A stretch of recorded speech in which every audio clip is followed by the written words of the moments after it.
How to start and run a successful spiritual business. In this video, I'm going to teach you what I wish I knew before starting my spiritual business. I have worked with thousands of clients and I've had over hundreds of students in the past 2 years alone. All of this has been completely organic. I haven't paid for any advertising, haven't done any SEO, just me sitting in front of a camera, being me and hoping for the best. So if that sounds like a path you'd like to take, pay attention. Okay, so for online spiritual business, you're going to want to first choose the main service that you are going to provide and the main pain point that you're going to help people with. So maybe you're a coach that helps single mothers, single mom entrepreneurs, or maybe you're a tarot reader helping the spiritually aware and interested get paid, laid, stay unafraid, enjoy life's parade.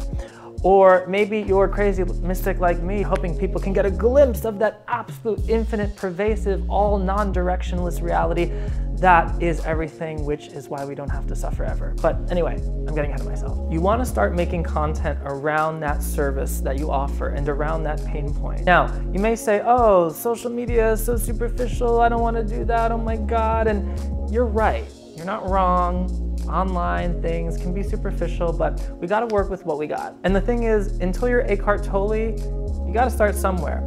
But the cool thing is this, if this was like 2,000 years ago and we were like a mystical school trying to like get our, system or philosophy or theology out and about, what you would do in that time, I'm thinking specifically of like the Hermetica, is you wouldn't even sign and create content owned by you. You would, I think it's called pseudepigrapha, where you would write something and put it in the name of somebody else that is actually famous.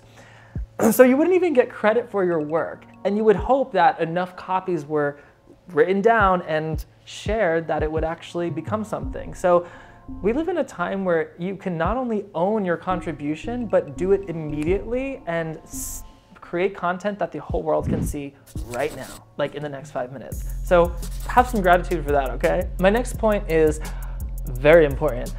Don't be afraid to sell out.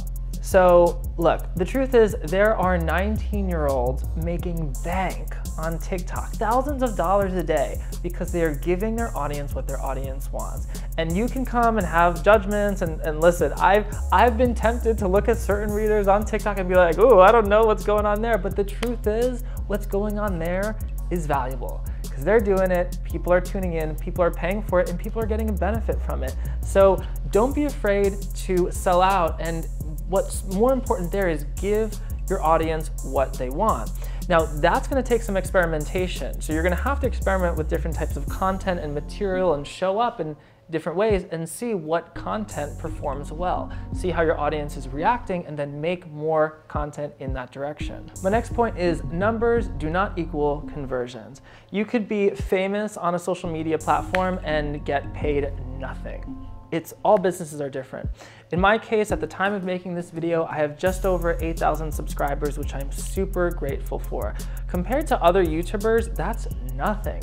But for me, it's amazing because my audience are people who are interested in what I'm talking about, that comment and engage and also convert, which is amazing. I've worked with so many people I've met on YouTube and I'm so grateful for the coolest characters and amazing mystics and healers and magicians and teachers and various people I've met through YouTube that have come into my curriculum at Tower Mysticism Academy.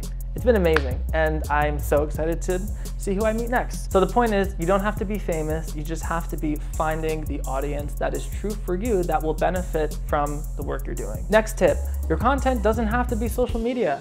It could be a blog, it could be Reddit, it could be a number of things. I know several readers who are killing it online from just consistently either writing blogs or posting on Reddit or engaging in forums, and they are not only doing well for themselves, but really connecting with larger communities around the world, and it's amazing. And that goes into my next point.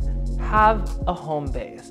Now, a home base is where you spend most of your time and put most of your effort in either creating content, building a community, or nurturing a following, or all three. You want it to be in a medium that's comfortable for you, that you are hopefully excited to continue, that you can be consistent with. For me, that happens to be YouTube, followed by guest speaking engagements, but it could really be anything. My next tip is to create incredible, valuable content, but you don't have to give it everything. Let the content and the material you share with the world help people, but you don't have to completely change their lives in every moment. For example, I teach tarot on my channel, and I love tarot.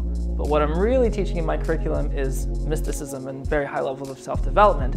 And what I'm really teaching is, well, if you get there, you'll get there. And I hope you do, because I'd love to work with you. Another tip is to build a mailing list. Start sooner than later. That's one of the first things I have my mastermind members do, is build a mailing list. You will thank yourself down the road. Get into the habit of growing and nurturing a mailing list and your community so that you can stay in touch with the people that you connect with. Okay, next tip, charging money. Don't be afraid to do it. I probably said this before, but the truth is when people pay, they pay attention. And if you want to be providing this service for any sort of long-term period, you need something to allow you to provide that service. When people pay you for a service, it's not just you taking money, they are investing in themselves. And they are saying, I am excited to receive what I know I can from you and that value, and I'm going to support you so you can do this more for other people as well. And last, and most importantly, keep working on yourself. This is a big one I'm learning right now.